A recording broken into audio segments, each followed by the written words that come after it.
for today's video, we are going to solve a sample problem from Chapter 5, Stresses and Beams. The simply supported beam in the figure shown has a T-shaped cross-section shown. Determine the values and location of the maximum tensile and compressive bending stress. So first, we have to get the two reactions which are the reaction at A and B. So first, let's find the resultant for this uniform load. For this uniform load, we have 400 pounds per feet times 10 feet, which is the area for this. So the resultant is the area. Resultant is equals to 400 times 10. 400 times 10 is equals to 4,000. After we get our resultant, we have to get our reaction at B. So we'll have to sum up our forces at A. Summation of forces. Moment. We have to get our moment at A.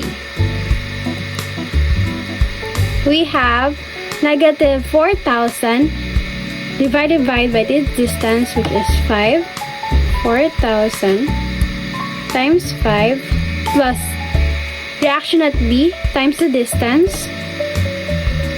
B times distance minus 1,000 pounds times the distance, 2A, minus 1,000 times 14 is 0. Let's solve using our calculator. Now, 4,000 times 5 plus x times 10 minus 1,000 times 14. We have our reaction at B is equals to 3,400.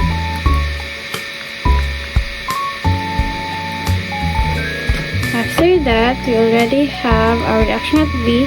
So let's sum up forces along Y to get our reaction at A.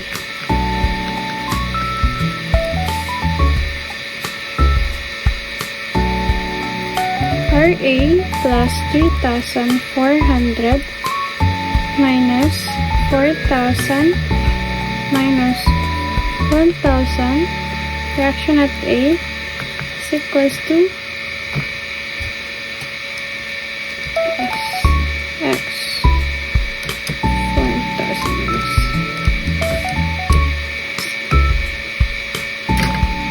1,600. So, we already have our two reactions from A and B. After getting our reactions, let's plot our reactions to our shear diagram and moment diagram. So, we have reaction at A, which is 1,600. Let's plot it first. In order for us to get to the B, we have to subtract it to the area of this uniform load, which is 4,000. So 1,600 minus 4,000 is equals to 2,400. Negative 2,400 plus the reaction at B, which is upward. So negative 2,000 plus 3,400 is to 1,000. And here 1,000, so which is equals to 0. So let's draw the lines. Let's draw our shear diagram. So we have a straight line.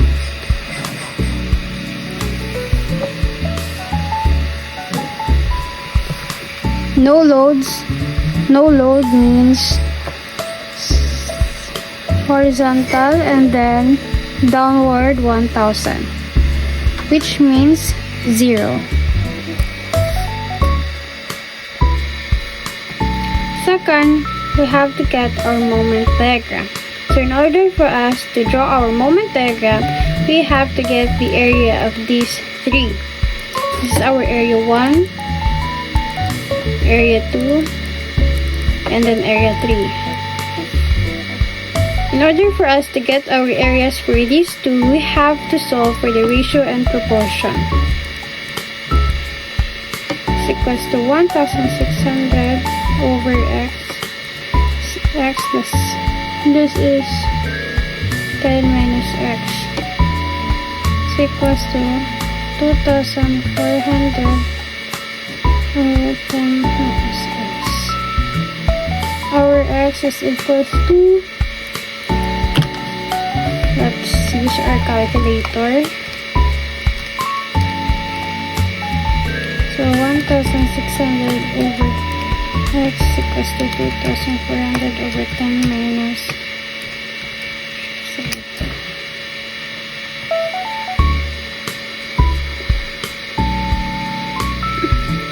We have 4.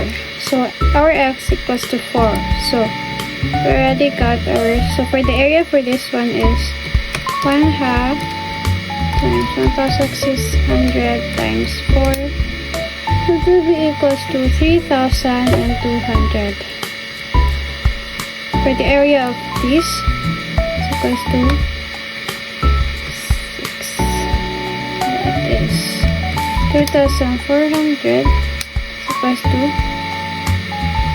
7,200. Negative 7,200 is since it is in the lower area. And this is area 3 is equals to 4,000. Let's plot our moment diagram. So area 1 is 3,200 minus 7,200. So 3,200 minus is equals to 4,000, negative 4,000. And then our 4,000, so that would be equals to 0. So let's plot our moment diagram. This is 3,200. Let's now draw. Oh my god.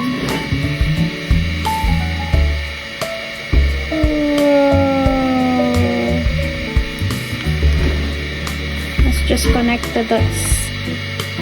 This is straight line.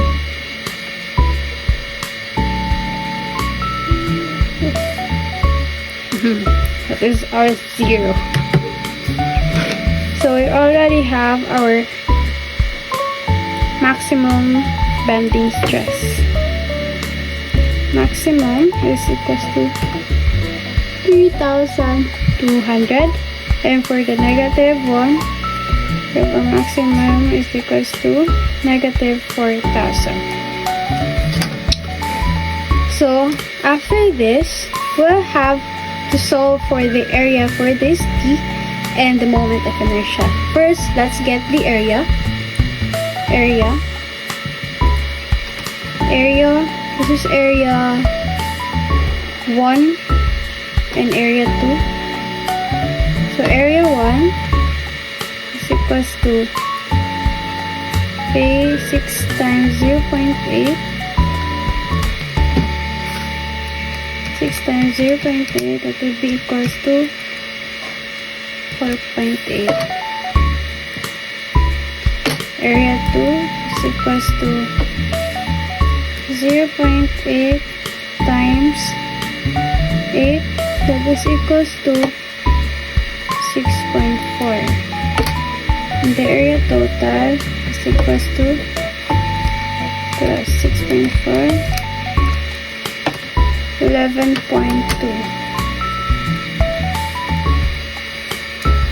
So we have to get our y bar.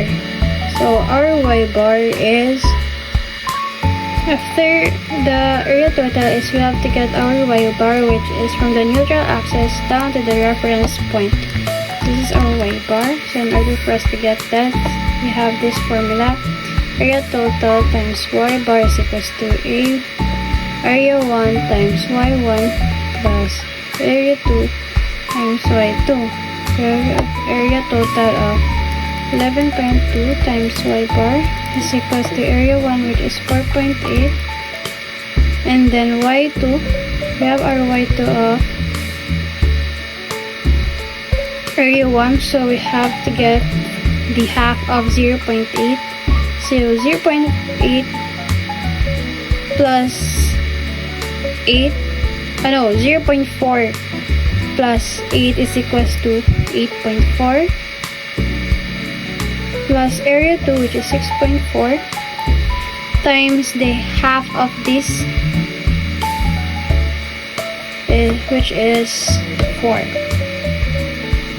We get our y bar is equals to 7.2 times x is equals to 4.8. 8.4 plus 6.4 times 4. So bar is equals to 5.8857 inches from the bottom.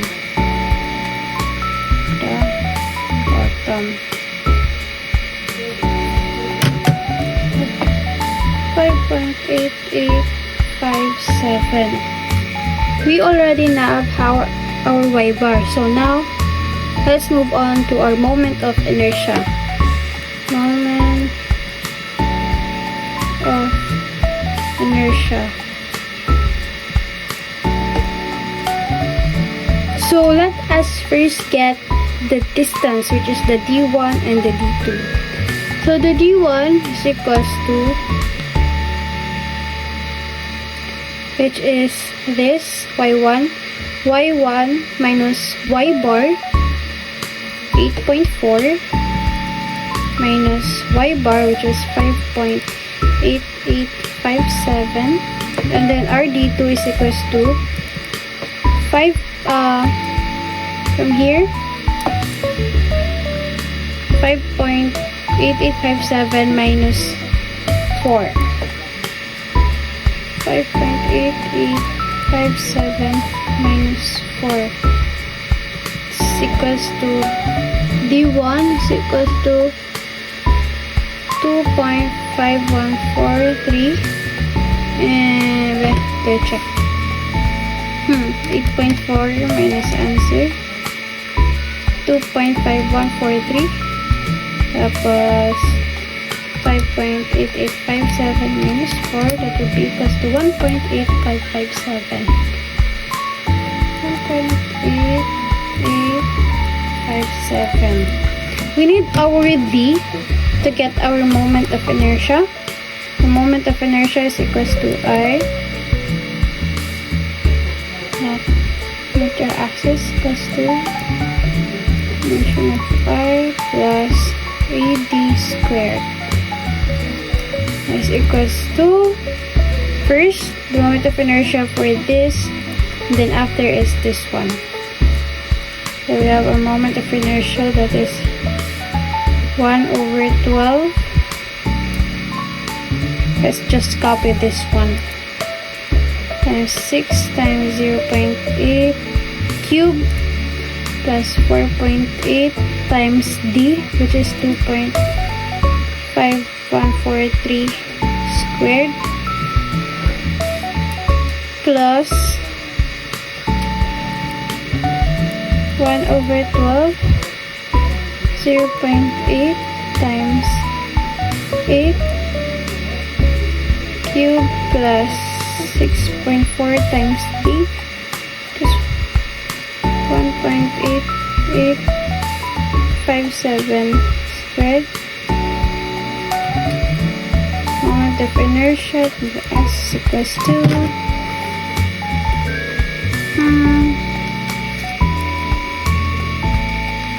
over 12 times 6 times 0.8 plus 4.8 5143 squared plus 1/12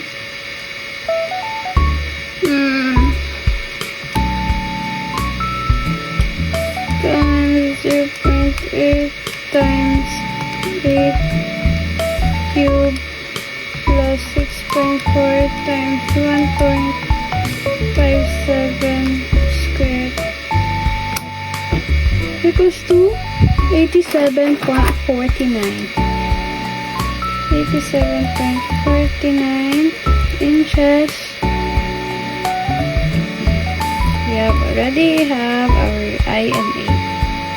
We are now ready to compute our maximum tensile and compressive bending stress. Go. So for a positive moment, we have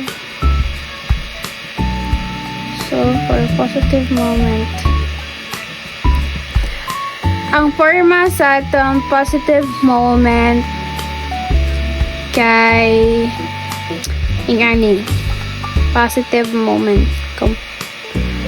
ang C, so paano siya, so tension, and then this is the compression, because we have our here that is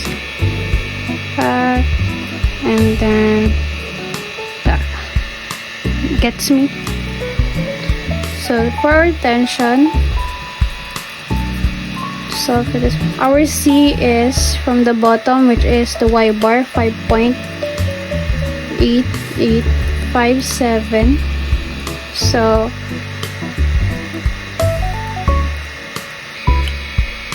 our formula for the bending stress is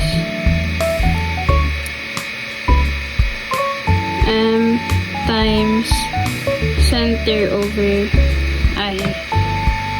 We have our positive bending moment here, which is the 3,200. M is equal to 3,200 pound per feet.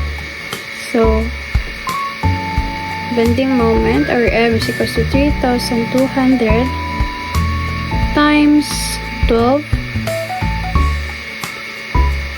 feet 2 inches times the C, 5.8857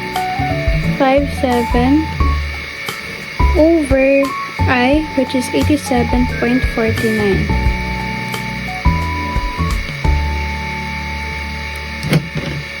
Over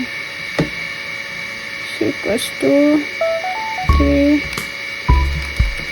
times 12 times 5.8857 over 87.49 is equals to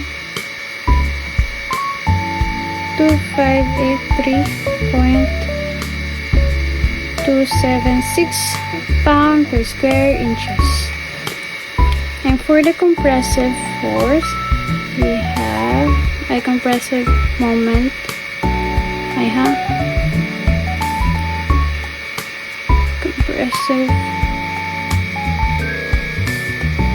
We have our M is equals to 3,200 feet. And then our C is from the top. So we have to add this 8 plus 0.8 minus 5.8857, which is 2.9143. 2.9143 is to 3,200 times 12 times 2.9143 over the I 87.49 plus 2. The only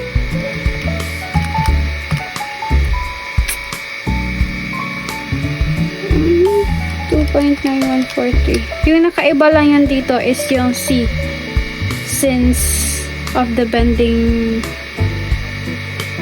stress. It's equals to 1279.107. I know, that's 11. 1279.11 pound per square inches. Now let's add solve for the negative moment side. For our negative moment, we have the negative 4,000, which is this one. So we have our tension at the top and compression at the bottom. Tension at the top, compression at the bottom. So our moments here is 4,000.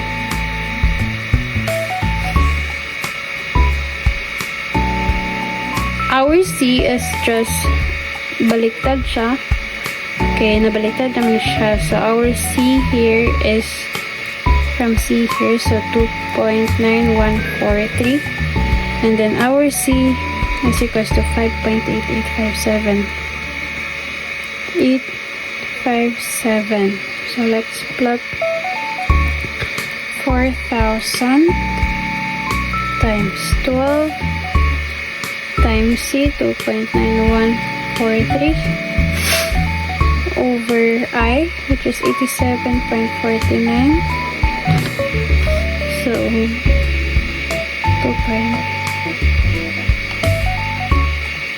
Let's just change the numbers. We have 1,598.88 pounds square inches. Next is for the compression. Let us just change the C, the value of C, which is 5.8857, 3.229.1. So 4,000 times 12 times 5.8857 over I, 7.49 over compression is equals to 3329.1. We have to determine the maximum tensile and compressive bending stress. So between the two, this is the maximum. We have the higher value, and for the compressive, it's from the negative moment, 3.229. So I hope from the video you get something from it and you learn from it. And that's all. Goodbye.